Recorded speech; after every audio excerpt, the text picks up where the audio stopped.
eu fui convidado, né? Agradeço muito a Selma aqui, essa oportunidade, né? E queria também aqui elogiar o trabalho dessa diretoria da MIP, né? Que eu acho que eu nunca vi a MIP tão, assim, ativa. Então, eu agradeço muito e fazer um elogio aí para essa gestão. E aí eu fui convidado para comentar o trabalho da Silvia, e aí eu fiquei muito angustiado, assim, né? Porque comentar um trabalho, aí eu até vi na apresentação do Celso, aí quando o Celso falou assim, não, comentar um trabalho, né? Eu também não sei como, aí eu falei, então, se o Celso não sabe, imagina eu, né? Então aí eu resolvi fazer uma conversa entre o trabalho da Silvia, Prazer e Realidade na Criatividade Artística, e um trabalho que eu estou escrevendo, que chama Além da Necessidade, que está em elaboração ainda. Próximo, por favor. Aí, como é que eu organizei? Eu coloquei trechos do trabalho dela, do meu trabalho em elaboração e trechos da literatura. Então, o que é trabalho dela está como Heimburger, o que é citação no trabalho dela também está embaixo Heimburger, porque ela cita no texto. O que é citação do meu trabalho, a citação está bonitinha, com página e tudo mais. E o que é citação que eu arrumei para colocar exclusivamente nessa apresentação, eu só coloco o nome do autor. Então a Silvia começa. O poeta e o fantasiar, Freud já demonstrava curiosidade em saber de que fontes esse estranho ser, o escritor criativo ou artista em geral, retira seu material. E como consegue impressionar-nos com o mesmo e despertarmos emoções das quais talvez nem nos julgássemos capazes. Nesse mesmo texto, Freud escreveu que a atividade imaginativa aparecia já nas crianças no seu brincar. As brincadeiras infantis estariam relacionadas com objetos reais e revelariam o desejo de ser grande e adulto, e que nos adultos teríamos os devaneios relacionados com a imaginação. Esses devaneios seriam frutos das fantasias cujas forças motivadoras são os desejos insatisfeitos, portanto, fantasia como realização de um desejo, uma correção da realidade insatisfatória. O escritor criativo seria capaz de produzir uma obra literária como o devaneio, que é uma continuação ou um substituto do que foi o brincar infantil.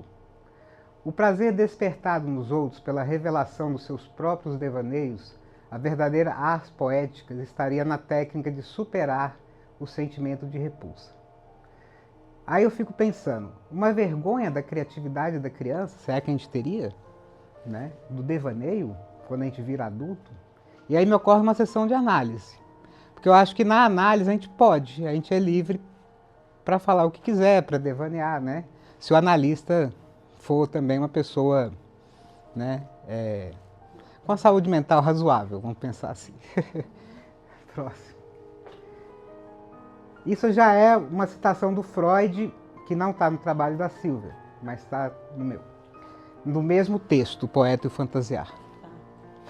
Depois que a criança cresce e abandona suas brincadeiras, quando passa a se preocupar psiquicamente durante décadas em compreender as realidades da vida com a seriedade exigida, então ela pode um dia sucumbir a uma disposição anímica, que mais uma vez suprime a oposição entre brincadeira e realidade. O adulto pode então se lembrar com que grande seriedade ele conduziu suas brincadeiras infantis. E na medida em que equipara suas pretensas ocupações sérias com essas brincadeiras de criança, se desfaz de todas as pesadas opressões e alcança maior ganho de prazer, o do humor. E finalizando as citações freudianas com o que está escrito no artigo que está comemorando 100 anos e é homenageado nesse congresso, formulações sobre os 2 princípios do funcionamento psíquico, na tradução de Paulo César de Souza, a arte efetua por via peculiar uma reconciliação dos 2 princípios, prazer e realidade. O artista se afasta da realidade por não poder aceitar a renúncia à satisfação pulsional que ela inicialmente requer e concede a seus desejos eróticos e ambiciosos inteira liberdade na fantasia. Mas encontra o caminho de volta desse mundo de fantasias para a realidade ao transformar suas fantasias por meio de dons especiais em realidades de um novo tipo valorizadas pelos homens como reflexos preciosos do real. Ou seja, né, o que eu entendi aqui, a gente quando vai para um lugar artístico, né, a gente consegue conciliar essas coisas, né? Nossas fantasias sexuais que talvez, ou em outras fantasias, né, que não caberiam no mundo concreto, sim, né, teoricamente do adulto, mas que poderia na arte ser expressa. Porque na arte também tem o quadro, a tinta, né? A gente pode entrar em contato também com uma certa realidade. Próximo. O instinto sexual é detido em seu desenvolvimento. Nesse mesmo texto, Freud fala que o instinto sexual é detido em seu desenvolvimento psíquico e permanece muito mais tempo sob o domínio do princípio do prazer, ao qual em muitas pessoas não consegue jamais se subtrair. Devido a essas condições, cria-se uma relação mais estreita entre o instinto sexual e a fantasia, por um lado, e os instintos do eu e atividades da consciência, por outro. Próximo. Uma tendência geral de nosso aparelho psíquico, que pode ser relacionada ao princípio econômico da poupança de gasto, parece manifestar-se no tenaz apego às fontes de prazer disponíveis e na dificuldade em renunciar a elas. Com a introdução do princípio da realidade, dissociou um tipo de atividade de pensamento que permaneceu livre do teste da realidade e submetida somente ao princípio do prazer. É a atividade da fantasia, que tem início já na brincadeira das crianças e que depois, prosseguindo como devaneio, deixa de lado a sustentação em objetos reais. Ou seja, né, a gente talvez vire adulto por uma parte e se mantenha criança por outro, principalmente numa parte da mente ligada às fantasias e às pulsões sexuais, que é o que o Freud, pelo menos no meu entender, está falando. E aí, não sei, me ocorre a questão também do Bion, dos núcleos psicóticos e não psicóticos, né? Onde algumas partes nossas ficam também, né, sem, teoricamente, se desenvolver, se é que a gente pode chamar assim, né? Próximo. E aí já entra um pouco no que eu estou escrevendo, que também tem a ver com o que estava escrito ali. Pois quando eu li o texto da Silvia, eu senti assim, eu acho que dá para conversar, né? Alguém não consegue na sua vida juntar a criança que ele já foi, ainda presente na forma de emoções, com o adulto de hoje. Essa criança que ele despreza por ter os elementos psicóticos mais disponíveis, também estaria mais livre para brincar e sentir as emoções. A presença concomitante desses dois mundos possivelmente faz com que as fortes emoções produzidas pelo contato com a realidade sejam divididas com o mundo das brincadeiras, tornando mais possível e agradável a vida. Alguém que está crescendo, teoricamente virando adulto, e deixa de brincar, renunciando ao ganho de prazer que as brincadeiras lhe traziam, pode ter dificuldade de conviver com as emoções. Aí a Silvia fala, né? Na criação artística, a psicanálise tentou primeiramente colocar em evidência o impacto do sexual e do fantasmático original para organizar suas formas. René Roussillon, em seu artigo A Capacidade de Criar e a Exigência de Criar, chamou atenção para a contra-transferência sobre a criação, aquela que se revela num tipo de interpretação demasiadamente centrada na liberação do sexual recalcado ou do sexual sublimado, e que, quando interrogada de fato pelas respostas sociais a essas interpretações, testemunha uma certa insuficiência de elaboração. Outro aspecto é que, se o fantasmático originário representa bem uma das questões mascaradas do processo de criação artística, o apagar de seus traços na criação é tão característica do processo quanto de sua presença no inconsciente. Então, nem só do que a gente está vendo, né, compõe o quadro, assim que eu pensei. Mas tem outras coisas lá, como uma sessão de análise, né?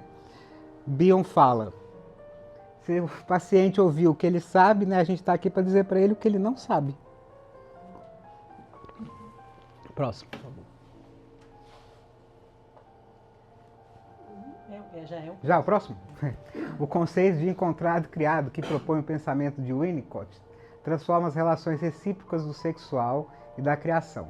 A satisfação alucinatória do desejo que preside o processo criador só pode se manter pelo seu encontro com uma realidade assim também criada. É a problemática da criação que abre aquela do sexual, e não mais o inverso. O desejo de criar como expressão do sexual é substituído pela necessidade de criar. Entre os dois, a simbolização se tornou nobre, deixou o estatuto de meio para a ação, para ser repensada a partir de sua função fundamental. Ela aparece como novo objetivo do aparelho psíquico no seio de sua tarefa da vida e sobrevivência. O mundo, a vida e suas particularidades históricas devem ser encontrados, criados. Próximo. A exigência de criar aparece então como esforço do sujeito para tentar, através da experiência criativa, colocar no presente do ego a experiência que se ressente de apropriação subjetiva e de simbolização, como uma forma de se religar secundariamente àquilo que teve historicamente que cortar de si mesmo para continuar a sobreviver. A simbolização artística representa frequentemente uma boa solução social para a zona traumática primária de um sujeito. Próximo. E aí, nem tudo são flores, né? Às vezes também a arte pode ser pesada para muitas pessoas. Aqueles que sentem a realidade externa como carente de sentido sempre que a rotina se instala são também os que precisam do refrigério da música ou da pintura de modo absoluto. Uma conhecida minha, que vem se recuperando de uma longa fase de perda de contato, achou a cor nos quadros de Van Gogh dolorosamente real. A cor foi demais para ela, num sentido físico, a ponto de ter sido necessário deixar a galeria e voltar num outro dia para completar a visita. Próximo. E no mesmo texto que a Silvia cita no trabalho dela, Roussillon fala de um outro viés relacionado à arte, né? Que pode trazer a arte como coisa em si e que pode ser ameaçador. A dificuldade será então a maneira como este trabalho pode ser preenchido, isto é, as condições de possibilidade de sua emergência. Se a distância entre o encontrado e o criado for excessiva, a pulsão sexual terá dificuldade de se organizar e de assegurar sua primazia. A ligação será desencorajada pela amplitude de sua tarefa e dará lugar a formas desorganizadoras ditas da pulsão de morte. No lugar de um desejo de criar, o movimento tomará a forma de uma exigência de criar, que é onde eu faço a ligação com o que eu falo. Será que uma relação analítica precisa ser de uma necessidade? Mas aí a gente vai ver durante a apresentação. No lugar de um desejo de criar, o movimento tomará a forma de uma exigência de criar, ou, se a tarefa parecer estar perdida de antemão, de uma exigência de destruir. Nós estamos no centro das relações entre a questão da criação e o que convém chamar de zona de traumatismo primário da psique, quer dizer, esse setor da psique onde a experiência não pode ser ligada, simbolizada e apropriada subjetivamente, aquele que, portanto, ficou clivado dos processos de integração da subjetividade, aquele do não criável. Seria um funcionamento mais psicótico, no meu entender, né? Próximo. O processo parece uma sutura secundária da clivagem, solução específica das ligações consideradas perversas. A simbolização é materializada, mostrada, ouvida, mais que profundamente refletida. A tentativa de transicionalização da zona traumática, a tentativa de criar pela produção artística, o que foi encontrado na experiência traumática, mas não apreendido subjetivamente, testemunha cada vez mais o fracasso daquele que primeiro encontrado criado. É necessário, portanto, cada vez mais materializar os conteúdos psíquicos que a simbolização interna deles não conseguiu efetivar. A simbolização artística representa frequentemente uma boa solução para a zona traumática primária de um sujeito, mas de um ponto de vista intrapsíquico, ela não é sempre produtora de laços organizadores. É por isso que, sob uma forma ou outra, ela será compulsivamente repetida. Próximo. E aí Klein fala: na investigação dos processos arcaicos de cisão, é essencial diferenciar entre um objeto bom e um objeto idealizado, embora essa distinção não possa ser nitidamente traçada. Uma cisão muito profunda entre os dois aspectos do objeto indica que não são o objeto bom e o objeto mau que estão sendo mantidos separados, mas sim um objeto idealizado e um objeto extremamente mau. Uma divisão tão profunda Porque assim, se o objeto, pelo menos assim que eu entendo, se um objeto bom não é idealizado, ele fica extremamente mal, né? Uma divisão tão profunda e nítida revela que os impulsos destrutivos, inveja, ansiedade e persecutória são muito intensos e que a idealização serve principalmente como defesa contra essas emoções. Próximo. E aí eu trago um trecho do Dorian Gray. Como é triste, murmurou Dorian Gray com os olhos ainda fixados no retrato. Como é triste. Vou ficar velho, feio, desprezível, mas esse retrato ficará jovem para sempre. Nunca será mais velho do que nesse dia de junho. Se simplesmente fosse o contrário, se eu permanecesse jovem para sempre e o quadro envelhecesse, por tal coisa, por isso eu daria tudo. Sim, não há nada no mundo que eu não desse. Por quanto tempo gostará de mim? Até minha primeira ruga, imagino. Agora sei que quando perdemos nossa boa aparência, seja ela o que for, perdemos tudo. Seu quadro me ensinou isso. A juventude é a única coisa que vale a pena possuir. Quando descobrir que estou envelhecendo, vou me matar. Tenho ciúme de tudo, cuja beleza não morre. Tenho ciúme do meu retrato que você pintou. Por que ele deve manter o que eu terei de perder? Cada momento que passa subtrai algo de mim e dá algo de mim para ele. Ah, se simplesmente fosse o contrário. Se o quadro pudesse mudar e eu permanecer para sempre como sou hoje. Por que você o pintou? O quadro vai zombar de mim algum dia. Zombar terrivelmente de mim. Seus olhos marejaram de lágrimas quentes e ele desvencilhou a mão, atirando sobre o divã e enfiando o rosto nas almofadas como se rezasse. Próximo. Dorian Gray viu no quadro sua identificação projetiva, fantasia inconsciente de suposta onisciência e onipotência, em que este teria lhe roubado toda a sua vivência de onipotência e onisciência.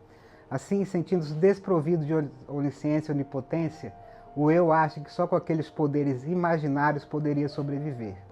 Desse modo, para resgatar o que foi parar no objeto real, só lhe restam ataques invejosos vorazes. A maior parte da inveja proveniente de uma relação mais arcaica se dá internamente na relação com o objeto interno idealizado, perfeito e ao mesmo tempo morto. Essa busca por um mundo idealizado desvaloriza a realidade externa e o objeto real, assim como o eu e suas relações são atacadas e desvalorizadas. Essa dinâmica gera sentimentos de ameaça e angústia persecutória. Próximo. E aí a Joseph fala sobre isso, né? Se a inveja, qualquer coisa que seja razão, impede que o indivíduo construa relacionamentos bons, calorosos e confiáveis, todo o seu mundo interno e, portanto, seu caráter será influenciado e é provável que ele fique de acordo com isso inseguro. A pessoa que é muito invejosa e espoliadora em seus relacionamentos, ainda que o seja de um modo oculto, inclusive oculto para si mesma, sentirá seu mundo hostil ou espoliador para si, e se tornará mais paranoide ou desconfiado em sua atitude em relação às pessoas, de modo que seu mundo torna-se desagradável para si própria e ela fica cada vez mais defensiva e menos capaz de usufruir. Próximo. Há pessoas que se sentem perseguidas pela própria inveja ou pela própria mente. Ficam ameaçadas por emoções internas que um dia desejaram ser livres, mas que foram impedidas por ideias ameaçadoras e invejaram a liberdade. Em momentos presentes de liberdade, essas emoções podem ser evocadas, levando ao despertar de sentimentos de inveja e ameaça. Por medo do ataque da voracidade, reforçada pela idealização, que produz uma sensação de perigo de morte, a liberdade de sonhar é obstruída. É mais ou menos assim, né? O cara vê o outro sonhando, aí fala assim, eu queria tanto sonhar, ser ele, ser igual a ele. Aí o dia que ele começa a ter capacidade de sonhar, aí ele fala assim, pô, tem alguém querendo ser igual eu. Então, fica difícil, né? Nesse estado, Sandler é isso aqui é do dicionário de Bion. Nesse estado, um paciente fica privado das contribuições internas do seu sistema consciente. Fica privado de consciência minimamente suficiente de fatos reais. Atinge um estado em que não se sente vivo nem morto. São 3 situações emocionais materiais observáveis por meio de manifestações materializadas no comportamento e na linguagem. Um ataque ao seio, um ataque ao seu próprio aparelho perceptivo até sua expulsão, confusão mental em relação a concepções básicas sobre morte e vida. Cria uma tendência de ocupar de algo que é animado, e, portanto, imaterial, mas materializável, com métodos que obteriam mais sucesso se aplicados àquilo que é inanimado, apenas materializado. Próximo. Na fantasia do paciente, partículas de seu próprio ego são expelidas, levando a uma existência incontrolável, como que estando fora de sua própria personalidade, mas contendo objetos externos ou por eles contida. Esses objetos externos exercem fantasticamente funções de personalidade, como se a provação a qual a personalidade estivera submetida tivesse servido apenas para aumentar o número desses objetos externos, provocando sua hostilidade com relação à psique que os ejetou. Como consequência, o paciente se sente cercado por objetos bizarros. Cada partícula é sentida como constituída por um objeto externo real, que por sua vez fica encapsulado numa fração da personalidade que o engoliu. O instinto sexual e a inveja podem pôr em movimento uma força que leva o ser humano a buscar o que lhe falta em outro lugar, fora de si, fortalecendo a pulsão de vida. Em contraponto, o instinto de sobrevivência, através da pulsão de morte, se opõe a essa energia como uma força de resistência ao movimento, exercendo pressão para manter o quanto de energia o mais baixo possível, resistindo ao desenvolvimento. Esse movimento em direção ao objeto e ao mundo externo pode se transformar em gratidão ou inveja. Próximo. E aí é mais ou menos, para mim, a passagem da posição esquizoparanoide para depressiva. O que para mim essa poesia, assim, ela resume bem, né? Enquanto não atravessarmos a dor de nossa própria solidão, continuaremos indo buscar em outras metades.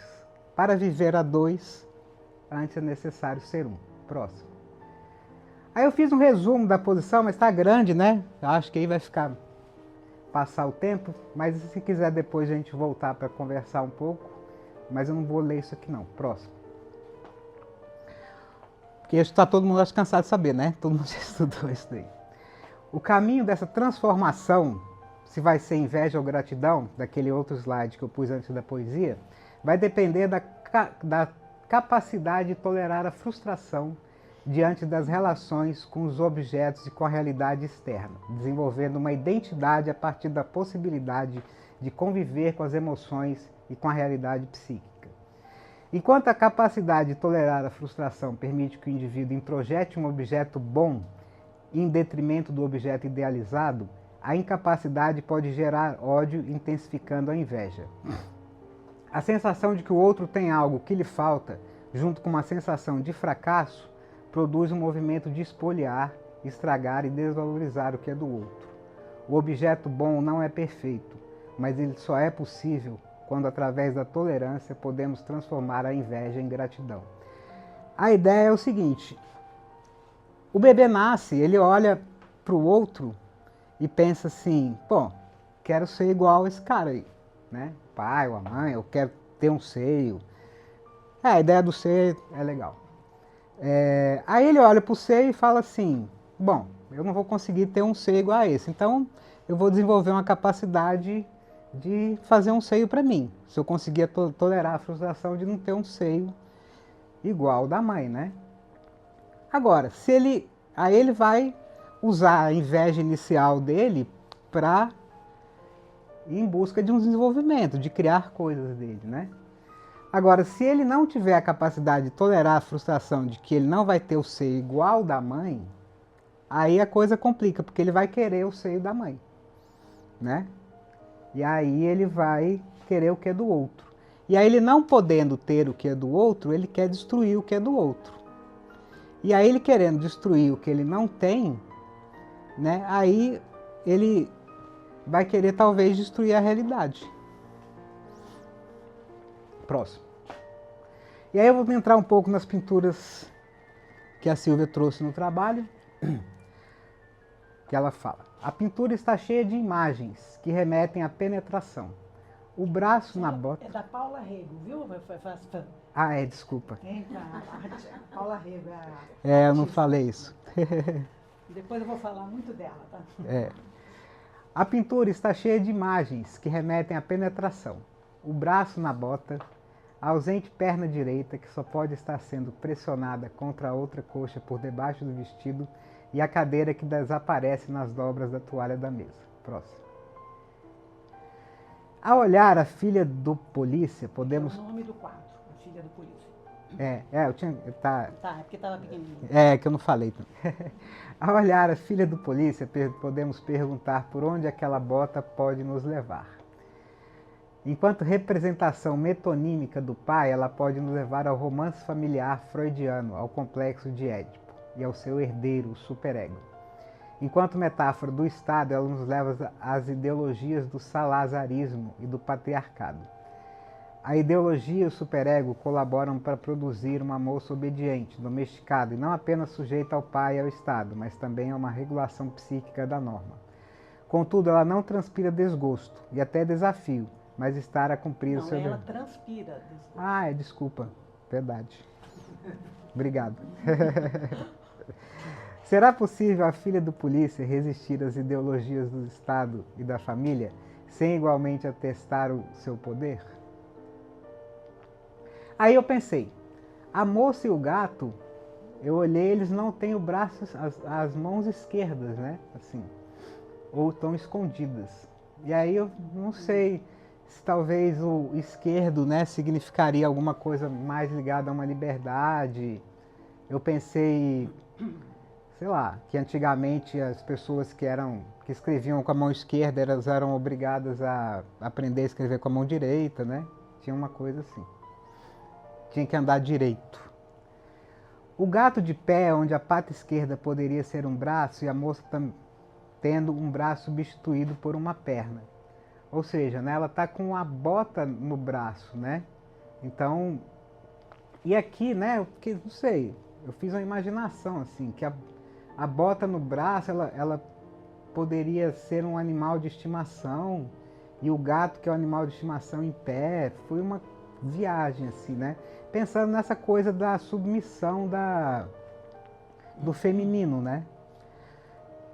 O gato preso, aparentemente, tentando olhar pela janela, seria, né, a moça presa como um animal de estimação, tentando olhar pela janela, a liberdade. A ideia de um feminino submisso e subjugado. Ela pode estar no mesmo lugar de um bicho de estimação. Próximo. Esse aqui é o Jardim do Interrogador, né? Isso. E aí, nessa obra, a paixão do atarracado inquisidor pela jardinagem é representada por uma mirrada planta em um vaso que está em primeiro plano. Ao fundo, vislumbra-se uma praia erma através de uma porta aberta. Através dessa abertura, avista-se uma moça em roupa íntima que está a entrar ou ao sair de um grande saco de lixo. Uma flor ocasional brota entre outros sacos semelhantes, que estão cheios e fechados, jazendo sobre o chão atrás da cadeira do interrogador. Um cordeiro branco com as pernas traseiras presas a uma bola de corda está amarrado à cadeira, com um ameaçador cinturão preto e uma pena branca completam o quadro. Próximo. O interrogador sentado numa cadeira olha-nos de frente, com o corpo torcido para um dos lados. O traje militar genérico consiste em calção caqui, casaco camuflado e cinturão atravessado ao peito. Ele ostenta também um par de luvas de jardinagem vermelhas. Há uma forquilha encostada em seu colo e suas botas negras de salto alto parecem prontas para uma ação militar, mas também são suficientemente robustas para resistirem à água. O interrogador encontrou uma pomposa solução para a jardinagem e para a inquisição. Sob o pontiagudo boné militar, sua expressão é séria. Por debaixo do fino bigode, a boca sorri. O interrogador é uma mulher. A Fundação para as Vítimas da Tortura pediu-me para fazer qualquer coisa que se pudesse vender e contatar-me a história de uma rapariga que tinha sido presa. Ela se salvou porque o tio dela subornou os guardas para estes a levarem no caixote de lixo e a despejaram no meio de uma lixeira. Eu resumi um pouco, se você achar que está faltando alguma coisa. Tá, isso aí. Foi uma encomenda, né, que ela teve a partir disso aí. E ela vai falar o que ela lembrou, né? Aham. E eu pensei, vou fazer o jardim desse interrogador, onde ele trata das suas flores.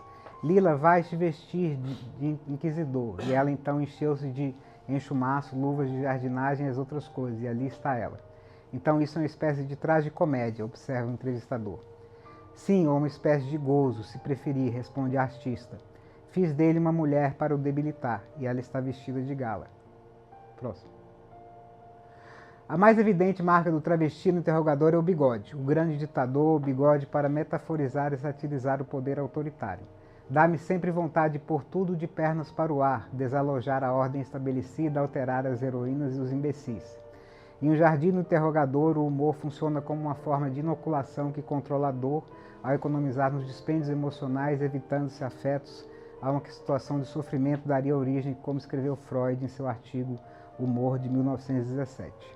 Em outras palavras, o humor atua sobre uma situação potencialmente dolorosa, transformando a agressão em prazer. E aí, eu olhando esse quadro, pensei, a mulher só pode se permitir sorrir quando está transvestida de masculino? Quando ela está nua, quando ela mesma está no lixo? Quando fala de rapariga, pensei em um sentimento da mulher sendo usada como objeto sexual, ou sendo usada para o homem evacuar como se fosse um vaso sanitário. Olha, é um texto, rapariga é muito comum lá em Portugal, né? É verdade, eu não tinha pensado nisso. Então, É. Certo? Então tem essa coisa cultural da rapariga. Verdade. Lá, somos nós todas aqui, né? Não, é que a minha cabeça estava nessa questão da... No rapariga aqui, foi, né? Tá. Mas obrigado. Podemos fazer uma associação entre o vaso de flores e um jardim de lixo. Pode ter um sentimento de que tudo que nasce no seu jardim é visto como lixo. Mais uma vez, a imagem feminina entrando em um lugar de submissão, ao meu ver, né? Mas agora eu não sei, talvez eu olhe para esse quadro de um outro jeito na próxima, né? Próximo. Recostada, tem os joelhos dobrados, o corpo dela descreve uma curva. Esse é a primeira missa no Brasil. Desculpa, é verdade. Recostada, tem os joelhos dobrados, o corpo dela descreve uma curva, uma das mãos toca na cabeceira metálica da cama. Ela não é bela, nem está despida. O seu olhar vazio, fixo em algo, não se encontra com o do observador. Em vez de um corpo nu disponível, um corpo inteiramente prenhe. Tal como uma viúva, ela está envolta num longo vestido preto. A cama em que se deita está por fazer. Ela está reclinada sob uma coberta vermelha, sangue. A sua cabeça assenta numa camisa azul clara que tem bordados a vermelho, um barco à vela e uma âncora, uma camisa de marinheiro. Há uma ausência que ocupa então o lugar central, a de um homem invocado por metonímia. A jovem está rodeada de objetos aparentemente desconexos. 2 peixes prateados, um peru, lírios. Eu pensei um pouco aí nos objetos bizarros, né? Uma figurinha de mulher com vestido branco sujo de sangue, pequenas bonecas do tipo voodoo e um limão. Por detrás do corpo, recostado, tem um quadro pendurado na parede, a primeira missa do Brasil. Ela revelava a coexistência dos povos indígenas e dos portugueses, embora reconhecendo sempre as hierarquias. Reforçavam a imagem do cristianismo, não apenas no papel missionário que for historicamente atribuído, mas também como algo profundamente imbuído no próprio nacionalismo. Próximo. A pintura evoca uma perda sustentada na melancolia da figura de uma mulher grávida sozinha sobre sua cama, com o rosto encostado em um uniforme de marinheiro e vestida de preto. A perda do pai da criança que estabelece um laço narrativo entre a mulher reclinada e os viajantes portugueses da metapintura. A primeira missa no Brasil materializa na figura da maternidade latente a confluência entre o materno e a morte. A morte é introduzida pelos lírios, bem como pela figurinha da outrora ama Luzia, com seu avental manchado de sangue. O quadro pode explorar as perdas que estão na base tanto do amor como da maternidade. Próximo.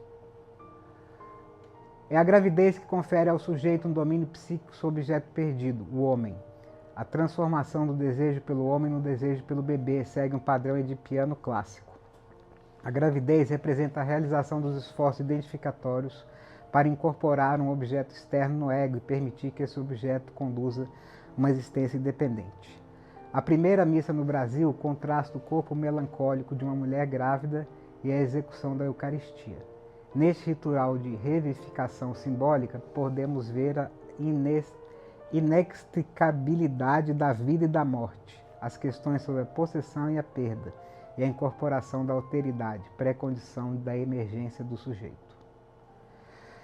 Aí eu olhei para o quadro e pensei, a gravidez está sendo sentida como uma perda de vida, um luto? Se o bebê existe, a mãe morre? Não há espaço para dois? Uma parceria? Pensei em um alien. A mulher ensanguentada está em cima de um grande peru, desproporcional, ela muito pequena, como se tivesse sido violentada. A primeira missa do Brasil pode ser pensada também como uma invasão. Os portugueses não chegam para uma parceria com os povos originários do Brasil. A missa vista como uma tentativa de inocular um pensamento religioso. Como podemos associar essas ideias pensadas a partir da visão do quadro com uma relação analítica? Ela pode ser invasiva ou impor uma religiosidade? Próximo. Manter uma relação analítica para além da necessidade de enxergar o outro por inteiro como uma pessoa e sair do lugar do tratamento. Internamente seria um reflexo de uma aproximação entre o nosso paciente e o nosso analista. Pensar a psicanálise como um tratamento pressupõe uma cura. Queremos nos curar de quê? Acabar com a nossa desorganização, com o nosso paciente? Próximo. Como ser psicanalista e paciente ao mesmo tempo? Dois lugares que aparentemente são opostos, mas precisam conviver. Quando estamos no lugar de paciente, nos permitimos a desorganização, talvez até busquemos para dar sentido à continuação do processo de análise, inclusive após terminada a obrigatoriedade do curso de formação. Por outro lado, o lugar de analista pressupõe uma certa organização, onde as angústias não sejam compartilhadas de forma crua. Então vem algumas perguntas. Se conseguirmos ser analistas de nós mesmos, então perderia o sentido manter uma relação analítica com o outro? Ficaríamos sozinhos? Para estar com o outro é preciso precisar? O encontro entre duas pessoas, seja ele dentro ou fora de uma sessão de análise, naturalmente é motivado pela intenção de satisfazer o sensorial mediante um impulso de saciedade. Seria muito mais seguro e menos trabalhoso conter as exigências sensoriais se estivéssemos acompanhados por regras ou modelos institucionais didáticos que funcionam como autoridade. O analista autoridade pode imaginar que precisa ser perfeito para ocupar esse lugar, uma autoridade que para estar junto com o outro precisaria corrigi-lo e apontar o caminho certo. Mas para se sentir com esse poder, ele mesmo não pode ter erros e imperfeições. Provocam no outro uma sensação de falsa proteção, inferioridade, impotência e dependência. Ele também pode se sentir perseguido por uma exigência. Próximo. Isso é manipular o outro para que ele seja um veículo alucinadamente dirigido para a satisfação de um desejo de quem manipula. Desejamos que a pessoa repita um ato que existe na nossa memória, um registro de satisfação sensorial de desejo. E assim o ciclo se fecha, desconsiderando uma outra existência, ou seja, uma masturbação. O objeto da masturbação não tem vida própria, ele tem que ser quem o masturbador quiser que ele seja. Próximo. Cabe principalmente ao analista, do qual se espera um espaço mental de contenção desse impulso, direcionar o encontro no intuito de se estabelecer uma parceria onde se constrói um espaço seguro e confortável para falar de sentimentos e emoções. Se estabelecendo uma trilha em direção à realidade psíquica. Essa talvez seja uma das poucas atitudes que podemos dizer ser obrigação do analista. Estar humildemente em contato com imperfeições e com a humanidade é estar a serviço da verdade. Neste momento, há uma proximidade entre analista e paciente. Quando isso acontece na realidade externa, existe uma maior disponibilidade para viver uma parceria nas relações externas também.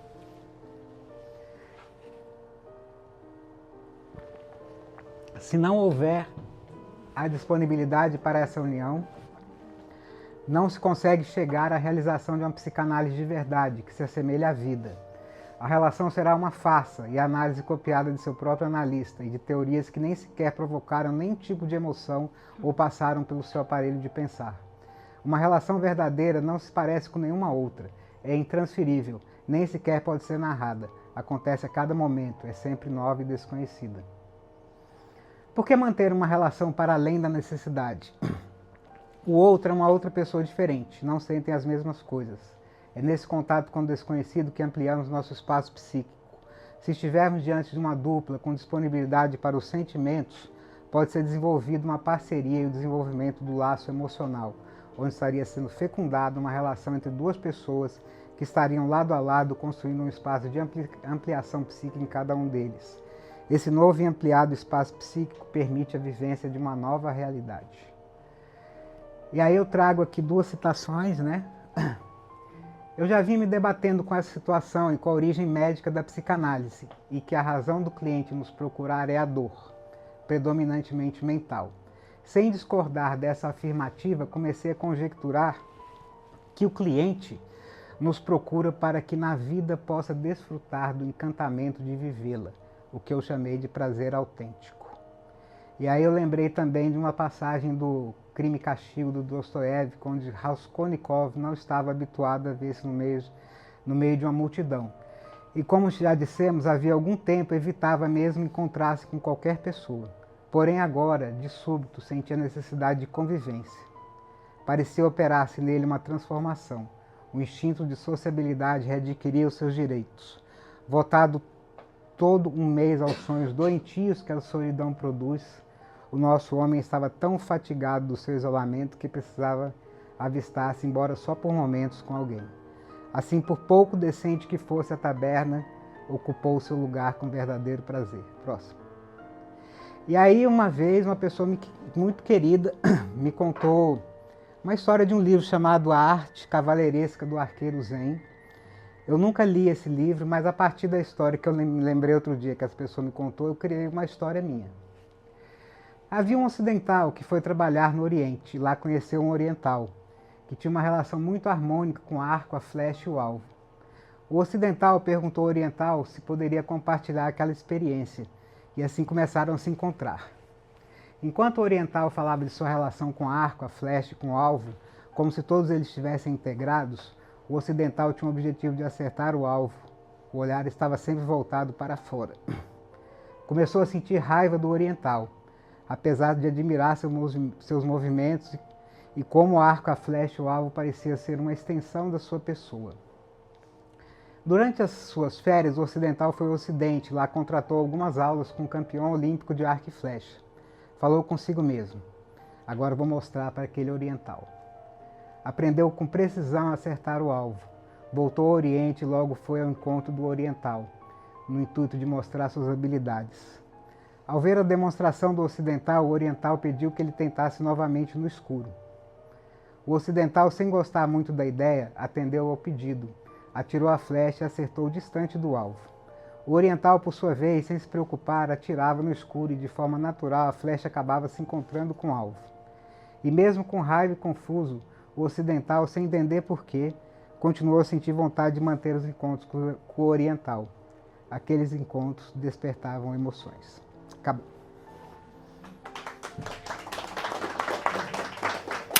Bem, boa noite, né, para todos. Primeiro agradecer à MIP, né, pelo convite. Essa ideia de vocês muito interessante, né, do autor presente, viu? Selma, parabéns. Agradecer ao Bruno, né, Bruno, que aproveitou para dialogar com o trabalho dele com o meu, né. É interessante que trechos que eu tirei nós pegamos o texto do Freud, né, o de 1908, eu pesquei uns trechos, você pescou outros, como do Roussillon também a mesma coisa. Quer dizer, como que é interessante, né, cada um, né, pega um pedaço que tem mais a ver. Bem, enfim, eu não sei se vocês chegaram a ler o trabalho, mas o Bruno mostrou algumas as imagens, né? Mas enfim, o que eu vou falar para vocês, eu fiquei muito aqui no pé por causa de Paula Rego, porque eu vou puxar muito a brasa para ela. Não, por isso que eu não dei importância. Pois é. Então eu vou falar para vocês aqui, eu chamei assim, o make-off do trabalho, né? Como se eu tivesse, como é que esse trabalho foi feito? Se fosse um filme, né? Um documentário seria assim.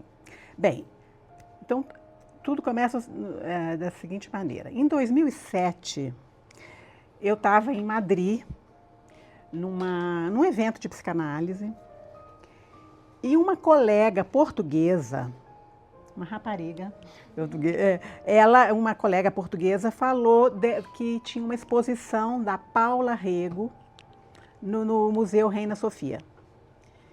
Falou muito bem dessa. Eu nunca tinha ouvido falar. Aí eu fui e fiquei assim, que coisa extraordinária, né? Uma coisa muito variada, as figuras grotescas, os quadros contando histórias, né? Eu fiquei muito impressionada com ela. Em 2011, ela teve uma exposição da Paula Rego na Pinacoteca de São Paulo. Aí eu estava por lá, aí eu fui. Esse ano de 2000, isso foi no primeiro semestre. Em 2011, ia ter o congresso da FEBRAPSE, que foi de Ribeirão Preto, né? Nós até fomos juntas, né, Ana Velha? Eu não lembro exatamente como era o tema do congresso, mas tinha a ver com formulações dos 2 princípios do funcionamento mental, funcionamento psíquico, estavam fazendo 100 anos. Então, o congresso estava comemorando, queria homenagear esse artigo. Então, eu tive a ideia, quer dizer, eu pensei, vou fazer prazer e realidade na criatividade artística. Eu pensei de, né, fazer esse cotejamento. No meu trabalho, aí eu faço tem todo um levantamento teórico inicial, né, que eu começo com Freud, o que Freud foi falando de arte.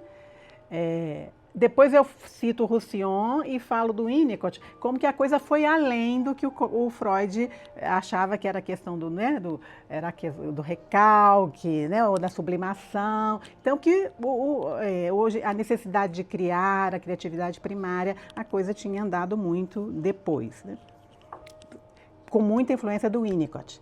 Eu não falo da Joyce McDougall, né, que eu estou dando agora, mas que tem tudo a ver com como ela encara, né, são criações, né, mesmo os sintomas, os quadros clínicos seriam criações, como é uma criação artística para aquele que tem talento, né. Bem, e aí eu aproveitei a Paula Rego. Eu falei, vou me debruçar, vou pensar nessa mulher, que ela nasceu em 1935. Ela faleceu em 22. Então, quando eu fiz esse trabalho, ela estava viva ainda, né? Ela morreu com 87 anos. E eu usei para fazer o trabalho. Então, ela nasceu em plena época do Salazar, né?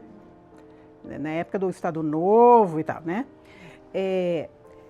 O livro que eu utilizei no trabalho foi um livro que depois eu acabei achando lá em Portugal, que é esse aqui, dessa Ruth Rosengarten, que não é psi, é uma historiadora de arte. Contrariar, esmagar, amar. A família e o Estado Novo na obra de Paula Rego. Que ela estava muito voltada à questão da família, mas também à questão política, né? Isso, a questão do Estado Novo na obra da Paula. E aí tem tem aí mostra para mim os slides, que eu acho que tem. Aí eu escolhi tem a filha do polícia, que era né, o aparato policial era a filha do polícia, tá ali.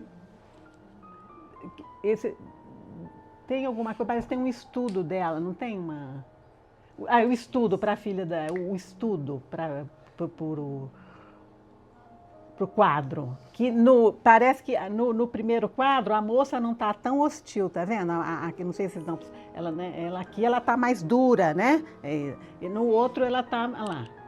Ela parece que está mais nova, né? Sim. E a bota não está, quer dizer, a bota não está enfiada no braço, né? A bota está ali, talvez até mais como a ideia sua do animalzinho de estimação, a gata está a bota está sendo carregada de uma maneira mais afetiva, né? Vamos dizer assim. Tem outro, tem outro aí. Sobre também? Aí o seguinte, olha, porque na época, vocês estavam, quando vem a coisa da religião, né? O lema o lema do Salazar era Deus, Pátria, Família. Eu queria lembrar que Salazar foi uma ditadura. Eu sempre Estado, sim, pois não. Você acha que eu estou sendo suave, né? Tá bom, então, obrigada, Carla. Então tá. O Estado Novo, né? Mas então, era... e nas escolas, todas tinham que ter essa lição de Salazar. Que depois ela faz um quadro que é o vômito do Salazar. Entendeu? Então, esse quadro ficava nas escolas, né? A lição de Salazar. Deus, Pátria e Família, a trilogia da educação nacional. Tá, era o clima, né? Era o clima da época, desse começo da vida dela. Depois tem outra coisa aí, não tem? Tem. Aí vem o Jardim do Interrogador, que aquele quadro foi da década de 80. Esse é o Jardim do Interrogador, que o Bruno contou. Foi uma encomenda que ela teve, né? E ela pegou a história de uma pessoa, de uma moça que tinha conseguido escapar dentro de um saco de lixo, né? Então, ela faz essa brincadeira, quer dizer, ela meio usa o humor aí, né? E o inquisidor, mas ele é jardineiro também, não é isso? Quer dizer, ele está fardado, mas ele cuida de jardim. Ele tem uma forquilha ali, né? Tem as plantinhas muito mirradinhas, né? E os sacos... O saco de lixo que tem a ver com esse... Parecem corpos, né, dentro desse. Eu me É, sem corpos dentro desse saco de lixo. pode ser, quer dizer, porque é assim, uma vez o quadro feito, a gente também pode cada um, né, ver o projeto, ver o que acha que tem a ver com, né? Não é uma coisa uníssona, né? Mas lá fora é a moça. Não sei se está muito. Lá fora é uma moça, não é isso que está indo? A pá, a princípio, até me lembra uma arma, né? Pois é, como se fosse o cabo né? De repente de um fuzil, né? Uma coisa do rifle. E Tem um bode também, né? é um carneiro, né? É um bodinho, é um carneiro que está. Né? Que ela. Quem posava muito para ela era uma mulher, uma moça chamada Lila, que até tem uma hora aí que aparece. E quem está é a Lila. Aqui. Parece uma mulher. Não, se você vê, mas é uma mulher. Quer dizer, ela é mais a carinha.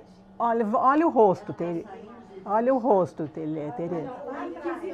O inquisidor é uma mulher? O inquisidor é uma mulher. Ela só botou o bigodinho lá. O inquisidor é uma mulher. Mas para você seria um homem. Mas ali no canto de cima É uma mulher, que é a alusão que ela faz à moça que teve que fugiu dentro de um saco de lixo. Que escapou dentro de um lixo. Não é? Pois exatamente. Não é? O grande ditador do Chaplin. Do Chaplin, exatamente. Aí tem aqui, esse também é um estudo para esse estudo segundo, para o Jardim do Interrogador. E esse é a primeira missa no Brasil, que é um quadro que é um quadro dentro do quadro, não é mesmo? Porque tem lá a primeira missa do Brasil, que é um quadro muito conhecido, né? Acho que está lá no Rio, né? No Museu de Belas Artes. Que é uma cena, não sei, tem os índios, né? E tá rolando uma missa, né? Isso lá, ó, tá tendo uma missa. E tem essa cena aqui, né? Isso. Essa moça é uma das filhas dela que posou, a Vitória. E né? Ela tá de preto, ela tá grávida, ela tá né? É uma camisa de marinheiro. Então tem toda essa que foi as coisas que eu pensei, de maternidade, de morte, a ausência do pai, o marido que, quem sabe, foi embora, né? Atravessou o Atlântico, né? E que ela fica sozinha, né? Quer dizer, ela fica com o bebê, mas ela está de preto, ela está enlutada, né? Pela perda do marido, do marinheiro, que seria, né? E tem também, enfim, aí tem religião, não é isso? Aí tem Eucaristia. Em cima do... Tem um peru, e não, é uma bonequinha, que ela depois associa com uma ama dela. E, é uma mulher pequenininha, ensanguentada. Por acaso, ensanguentada, exatamente. E também ela está deitada né, a coxa é vermelha, né? Ó. Aí ali tem uns peixes, quer dizer, você falou até dos bizarros, né? Porque realmente ali, se você for olhar, tem uns peixes ali, tem um limão, né? Tem umas figurinhas, tem voodoo, aquelas figurinhas de voodoo, né? Tem aquelas bonequinhas, né? E tem uns lírios aí, que não, né? Tereza e Luciano Lírio estão aí com 2 lírios aí. Se me derem limão, façam uma limonada, né? Mas enfim, gente, aí essa é a primeira missa, é o famoso quadro. Que vocês podem, os índios estão aqui mais de fora, tá vendo? Os índios estão lá, né? E lá é a hora da Eucaristia, a hora da...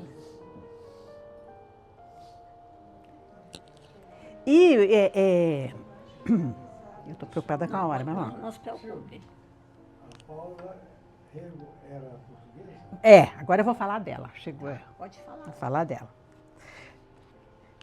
Não, aí, enfim, o trabalho foi apresentado no Congresso, depois ele foi publicado na revista Alter. E aí o a posteriori, o après coup, né? Vamos lá. Em 2016, no Congresso de Língua Portuguesa, Congresso de Psicanálise de Língua Portuguesa, eu levei esse trabalho como um pôster que está aí atrás, ó. Não sei se já está ali, ó. Poxa, pra gente. Eu trouxe para... Isso foi lá em Lisboa. Eu pensei, Portugal, a artista é portuguesa. O tema era violência, o tema do congresso tinha a ver, era violência, memória e identidade. Sim. Então, eu falei, não, acho que cabe, né? Cabe esse trabalho. Tá, aí chegamos aqui em 2024. Vamos lá, vamos falar um pouco da Paula, né? E de coisas que depois eu fui sabendo mais, e então quero compartilhar com vocês. Porque realmente é uma pintora muito interessante. E tem uma coisa, as mulheres, né? Sempre a gente conhece mais os pintores homens, não é? Né? A gente conhece menos as pintoras mulheres, né? Bem, então, ela nasceu Luciano, ela nasceu em 1935, em Lisboa. Ela era filha única de uma família de classe média alta. Eles moravam no Estoril, e, né, era onde eles moravam, e era Cascais lá perto, né? Mas na época Cascais era lugar era deserto, né? Ela era no Estoril. E os avós tinham uma quinta, como eles falam em Portugal, na Ericeira, que é praia. Então, lá na Ericeira, ela tinha contato com animais, com a parte rural, e isso lá na casa dos avós. O pai, aí ele era um engenheiro, né?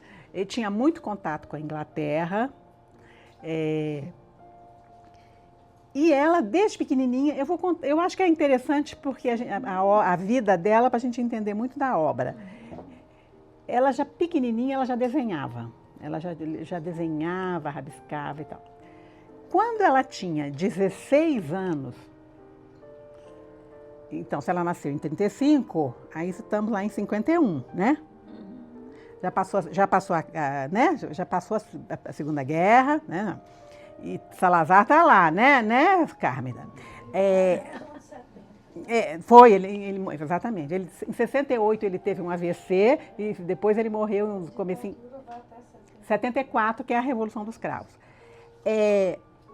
O pai fala para ela assim, Portugal não é para mulher. E manda ela para Londres. Ela tinha 16 anos. Portugal não é para mulher. Porque a mãe dela era uma mulher muito bonita, mas assim, não trabalhava, não tinha um trabalho. Mas era uma mulher muito bonita, muito talentosa, que ela dá a entender. Aí ela vai para Londres. Vai para uma Slade School, que é uma escola de arte. Então chega ela lá com seus 16, 17 anos, vinda de Portugal, né? Mas na Inglaterra, muito mais aberta e tal. Era uma escola mista. Então rolava muita coisa, né? Entre os rapazes e as moças. Os abortos eram comuns. Porque depois é uma temática que ela depois explora em quadros. Ela chegou a fazer aborto, mas aí ela engravida de um colega dela, Vic William, que era um inglês, pintor, mais velho do que ela, já amigo de Francis Bacon. E ela engravida dele, mas ela não resolve que ela não vai abortar, porque ela gosta dele. Né? Ela gosta do coisa, a gente até pensa aí nesse, né? Acabei pensando nesse quadro aí. Então ela tem o bebê, ela engravida, ela comunica ao pai. O tal do Vic, nessa época, ainda era casado, então não tinha como assumir. O pai dela busca e leva ela para Portugal. Então, vocês imaginam também, isso já é por aí, a criança nasceu, ela tinha 20 anos, em 55. Então, ela é mãe solteira, vocês imaginam o ambiente, né? Mãe solteira em Portugal, mas com muito apoio dos... E também era uma moça de classe média, né? E também isso facilitava, né? Mas, enfim, estou compridando muito a história, né? Não, você está ótimo. Pode ficar à vontade. Nós estamos adorando, não está todo mundo gostando. Eu gosto de... Não, eu acho que tem a ver. Enfim, depois ele acaba indo para lá, ele acaba o casamento dele, ele vai para Portugal, eles se casam, têm 2 filhos, e aí eles ficam um período em Portugal. Mas ele, no começo, era muito mais famoso do que ela. Quer dizer, ela era assim, uma mulher uma mulher que desenhava, né, que pintava. Né?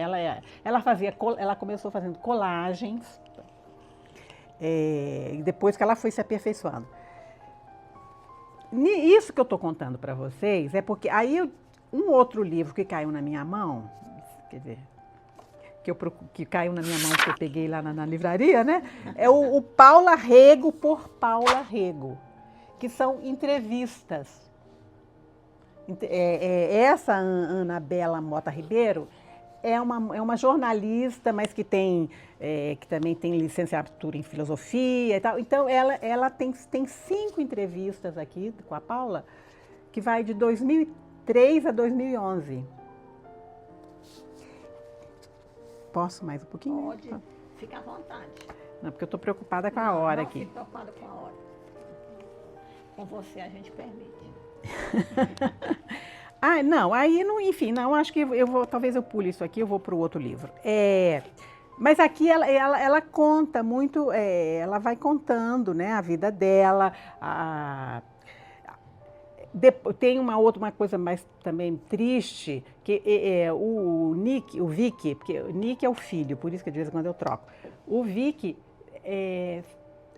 começa a ter uns sintomas, uns problemas, e ele é diagnosticado com esclerose múltipla.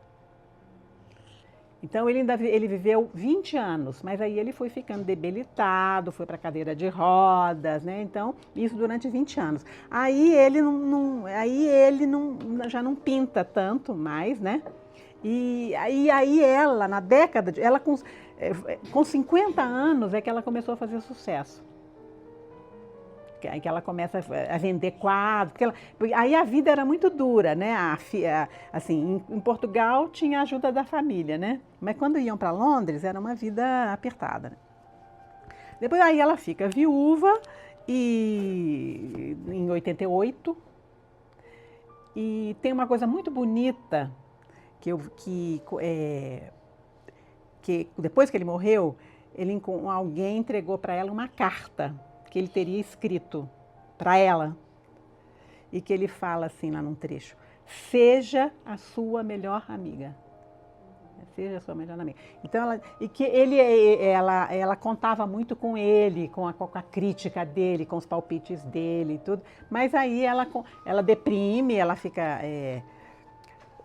num período meio mal, que o pai dela fala para ela assim: deixa o copo e pega o pincel. Né? O pai dela fala isso para ela, né? E tal. E aí, enfim, aí ela começa a ganhar dinheiro, se tornou famosa. A gente aqui, né? Acho que não sei se alguém, de repente a maioria nunca tinha ouvido falar nessa mulher, né? Bem, continuando um pouco. E um pai amoroso, né? Um pai amoroso. Ela fala muito bem desse pai, né? A mãe era aquela mulher bonita, com as roupas, não sei o que lá, mas o pai era um pai afetivo, deu um apoio para ela, né? Em todos os momentos. Bem, aí, isso é coisa recentíssima, foi agora em agosto.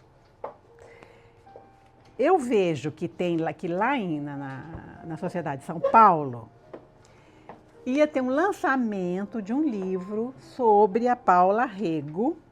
Paula Rego, Ensaios Psicanalíticos. Aqueles achados, né? Quando a gente... então, era híbrido, né? Então, eu fui assistir.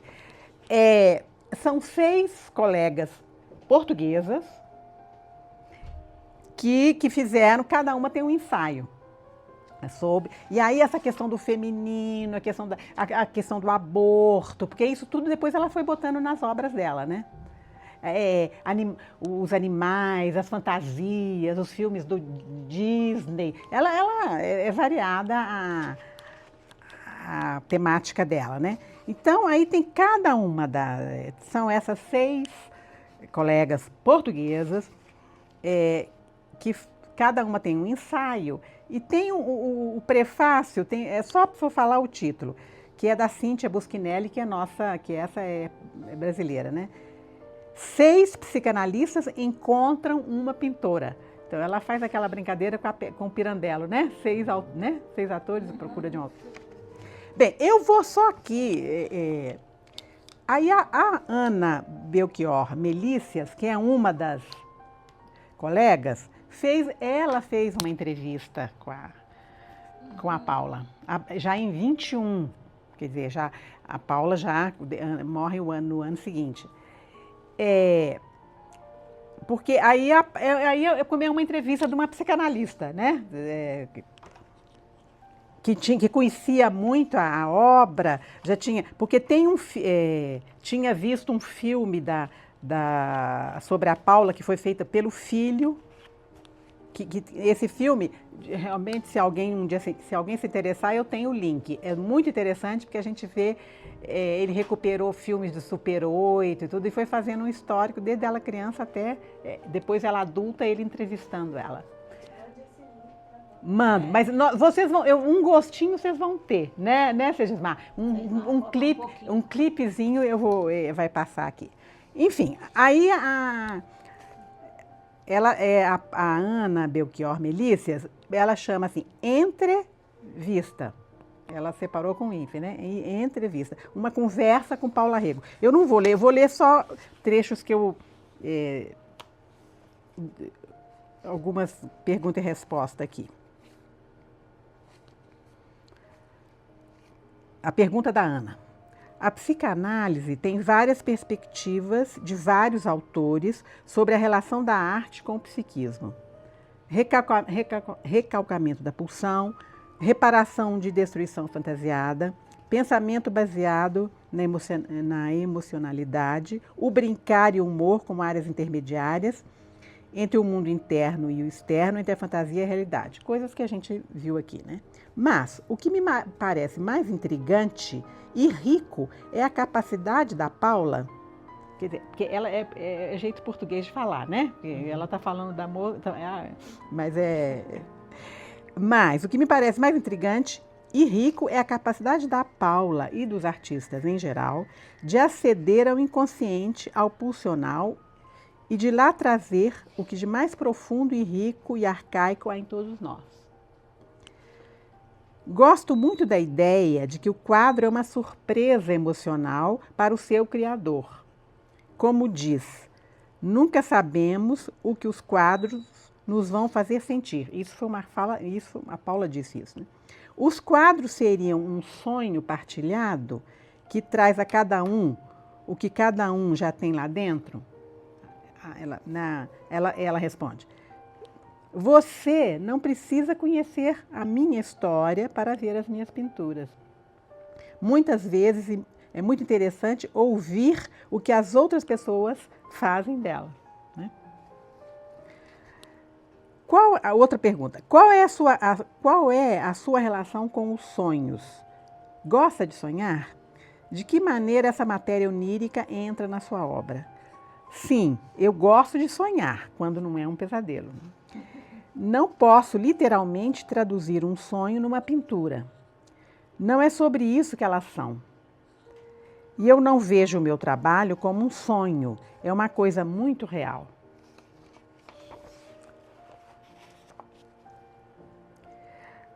Aí, mais uma perguntinha aqui. Que realmente, a gente sabe que ela fala assim, eu não fiz análise, mas ela teve um terapeuta junguiano. Então, a Ana, a psicanalista, pergunta, teve um psicoterapeuta junguiano durante 20 e tal anos e com ele recuperou a imaginação. Palavras da Paula, libertava-me a imaginação sem dar por isso. Através dos contos de fadas e dos contos tradicionais ingleses, mas sobretudo portugueses, retomou a liberdade e a possibilidade de criar. Então ela voltou aos contos, às lendas, isso tudo fruto lá da terapia dela, né? A origem da cultura, contos de fadas e contos tradicionais, e a nossa origem, família, locais da infância, etc., seriam as fontes da criatividade. Sim, são. Ela concorda. Os contos tradicionais, e mais ainda os portugueses, que aí ela se dedicou muito aos contos portugueses. E outra coisa que é interessante, que alguém perguntou para ela, acho que é essa moça aqui, mas você nunca fez nada aqui na Inglaterra, dos ingleses? Ela assim, eu sempre me remonto à minha infância, né? E a Lila é portuguesa. A Lila foi para ser enfermeira do marido e depois continuou lá e se tornou a grande modelo dela, né? Os contos tradicionais e mais ainda os portugueses são sempre tão abjetos, tão inquietantes, tão crus e grotescos. A Paula, olha um dos contos. A Paula inspirou-se numa dessas histórias e pintou um homem a dar à luz. A criatividade vem da subversão da ordem dada e de poder imaginar o avesso do avesso. A oposição dos contrários, o belo e o grotesco, são também uma maneira de brincar, de fazer o humor, de subverter. Paula, há prazer na subversão, em acertar contas. Há que brincar para trabalhar. Trabalho de verdade, pelo menos.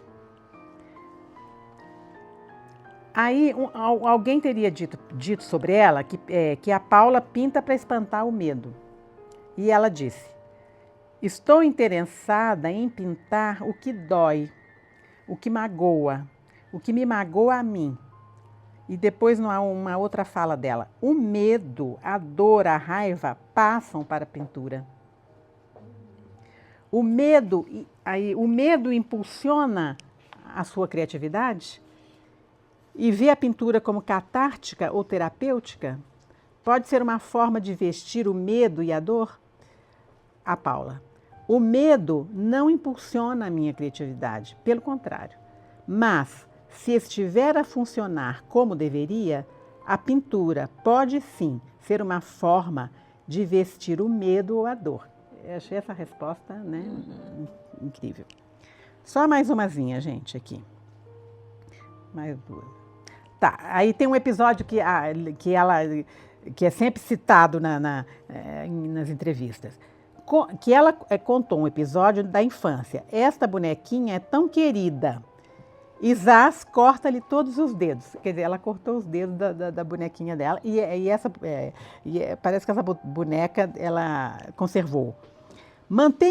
Isso mesmo. Mantém ainda essa boneca no seu ateliê. Parece que a Paula sempre suportou bem a ambivalência, amor versus ódio, fada versus bruxa, Eros versus Thanatos, que rege a vida e o conflito psíquico, o terno e o mal, o belo e o grotesco. E o Shakespeare já teria dito, né? You have to be cruel in order to be kind, né? Quer dizer, para ser gentil tem que ser cruel, né? A Paula concorda? Ela fala, eu concordo, que para ser gentil tem que ser cruel. E que a arte permite a expressão do ódio e, através disso, é claro, um caminho para o amor. Tá, a última, agora é a última mesmo. Escrevi que a Paula... escrevi que a Paula, que se sente a morar num quarto escuro desde os 3 anos, é, paradoxalmente, uma mulher desassombrada no enfrentamento da sua esfinge. Não está preocupada em decifrar enigmas. Pelo contrário, pinta convocando indiferenciadamente o originário, o cotidiano e o sagrado, como se dissesse: devora-me e eu te decifro, ou devora-me e decifro-te. Quer fazer algum comentário? Está certa. Não estou preocupada em decifrar enigmas. Não sei o que dizer sobre o resto. É sem dúvida interessante. Quer dizer, ela não responde a Ana. Bem, gente, enfim, é uma mulher... as pinturas são muito interessantes, uma coisa muito variada. Ela teve um engajamento, assim, quando na época que estava para o aborto legalizado ou não lá em Portugal, ela fez muitos quadros. Porque primeiro não foi, depois foi, né? Mas então ela participou muito, então ela foi muito, ela tinha um feminismo, né? Um feminismo assim, isso que você falou da mulher, a mulher submissa, era o papel, muito lá em Portugal era muito assim, né? Era o modelo da mulher portuguesa, né? Aí ela morre em 22, com 87 anos, né? E produziu bastante até o fim. Quer dizer, eu acho incrível, né? Uma mulher que nasceu em 1935, né? Ter tido todo esse histórico. Vocês vão poder ver um pouquinho a carinha dela, tá? E depois, quem interessar, eu mando o link do filme. A gente poderia... Talvez pagar a luz ou não? A gente poderia colocar no nosso Instagram da MIP. Tá bom, eu mando para você.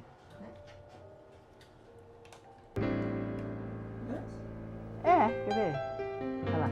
That cupboard there that looks Só que like tá em inglês. a beach hut, that's got my wings in there. Can I see them? Yeah. Há uns quadros dela aí, ó. This is where I keep my most special costumes. Ela aí. This was for the story of Our Lady I did. I had to get proper angel's wings, you see? See how good they Aí, que are? ela usou nesse quadro, ó. Tá vendo? This is my monkey. This is my Jane Eyre Macaco. monkey. That's Bertha's monkey. When she was put in that room by her husband, she was allowed to take something. And then she kissed it so much, because it's the only thing she had to love, that she wore it out. And that's my pillow man. And that's done É um homem travesseiro. with 2 pairs of tights and an eiderdown stuck in there. It's very simply done, very quickly. It's all improvised on the spot. But it all goes together, you know, it all goes together. It's all part, what you see there, this family there is as much a thing as the pictures are. The pictures are that, and I do it for the pictures, but that exists. That's real. What you see there is real. It's not, it's real. Or I pretend it's real, which is the same thing.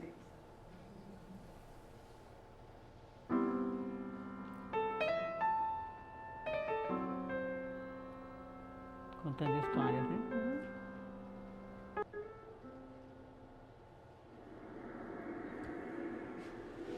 Mas é.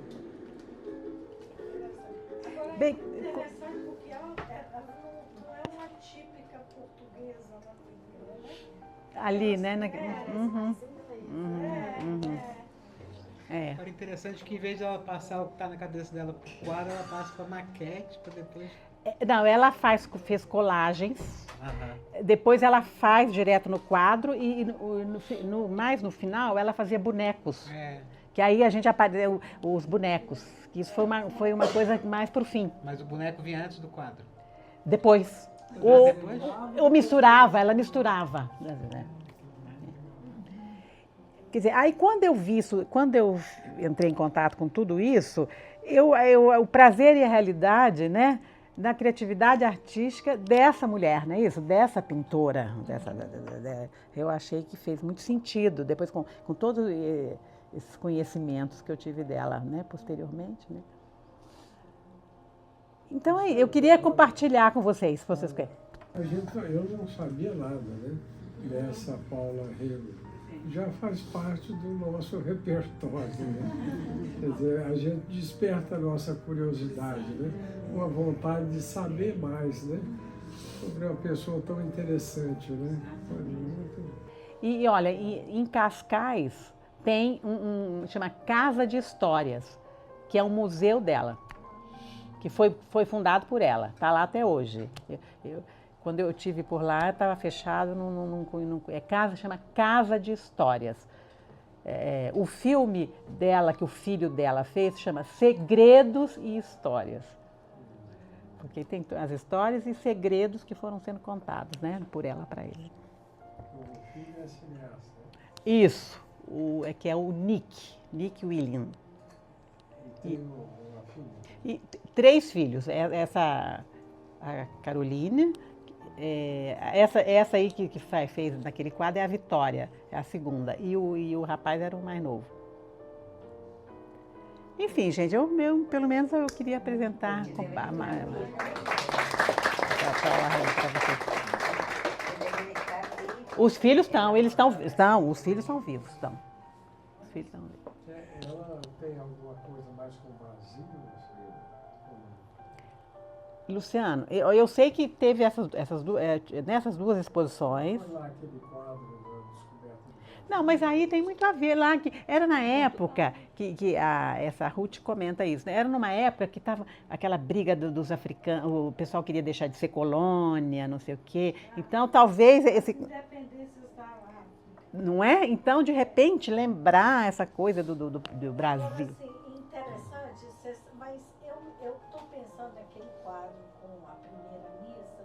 Tá, que está bem atrás do seu. É uma violência, né?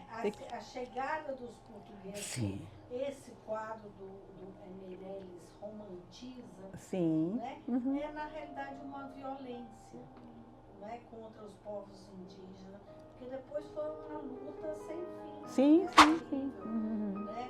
Então, talvez isso ela tenha mostrado, né, que é essa violência, porque ela diz que retrata a dor. E isso depois foi uma dor muito grande para os povos originários. Sim. E a gente vê, quer dizer, assim, os indígenas, né? Os índios, eles estão todos assim do lado de fora. A missa está rolando lá e eles estão aqui, assim, tudo nu, né? Mas coloca aí, ó. Não, esse é o quadro. Esse é o quadro. E como se não tivesse havido uma resistência. Bota o quadro dela mesmo. Aqui É esse aí, ó. É mais nítido isso, que eles estão assistindo à distância. Né? É. No outro tenta mostrar, estão integrados aqui, participando da missa. Mas nesse não. Bem desconfiados até. Agora, o olhar dessa mulher deitada aí, é um olhar triste. Não é? Muito, é muito triste. É muita, né, muita tristeza, né? Muita... E tem uma coisa, né? A questão da maternidade, né? Acho que uma coisa que atravessa o trabalho dela, né? Não conhecia, né? Acho que é legal de ouvir. Mas me dá a impressão, né? Essa coisa do lugar do materno, né? Do corpo, né? Da mulher grávida, desses filhos que ela perde, do aborto, do feminino, ok, mas acho que tem uma coisa da relação com a maternidade, não sei se você identificou alguma coisa assim. Do sangue, né? Quanto sangue ali. É uma maternidade, tem uma dureza, né? Mas talvez tenha outros que retratam de outra forma, mas me dá essa impressão que tem uma questão dessa coisa do corpo materno, dessa relação com esse coração, né? Olha, quer ver? Eu ainda não li, mas olha o título dos ensaios, que vão por aí, por essa linha que você está captando. O primeiro ensaio, a polissemia do feminino. O segundo, a ambiguidade e o feminino. O outro, narratividade perversa e humor negro. Feminino, sexualidade e aborto. O ciclo da Virgem, da Anunciação à Assunção. Integração da bissexualidade no feminino. E depois tem a entrevista, né? Quer dizer, tem... Porque... Quer dizer, você vê, ela teve os abortos, depois ela teve o bebê, porque ela falou, eu gosto dele, então ela teve o bebê. Depois ela tem ainda mais 2 filhos, né? Sim, olha, Luciano, na década... Hã? Antes dos 20. Sim, ela chegou lá com 16. E pelo que ela conta, depois na entrevista, no filme, ela fala com todas as letras, assim, parece que era muito comum. Era muito comum e então arrumavam um jeito lá e elas abortavam. Desde a Grécia, né? Então nos anos 50, quer dizer, lá em Portugal a coisa ia ser mais complicada, né? E ela... Mas tem uma dor, né, Silvia, desses abortos? Com certeza, tem uma dor, tem. Ela, eu acho, viu, Kátia, o relato dos filhos é muito assim, parece que ela estava, o negócio dela era, ela queria pintar. Então, aí uma vez perguntam para ela, e como é que você faz para pintar e cuidar das crianças? Ela falou, não, mas eu arrumo alguém para cuidar das crianças, né? Porque ela tinha toda uma estrutura para isso, né? Mas aquele quadro ali dá a ideia da gravidez como uma coisa pesada. Não, sim. Como... E a figura lá em cima também, a bonequinha com sangue, dá para pensar num aborto. Dá, pode, né? Bem no avental, na frente, né? Uhum. Não, os quadros sobre aborto são impressionantes, assim. Uma coisa bem evidente, que você olha e você vê que é. Você viu? Sim. Não, tem uma... não, tem... Por aqui que você falou da Frida Kahlo, não está no meu trabalho, mas está no...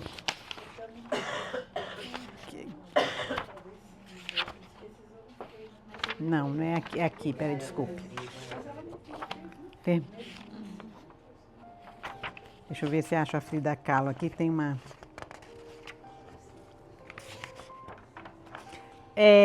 o Fátima, olha só.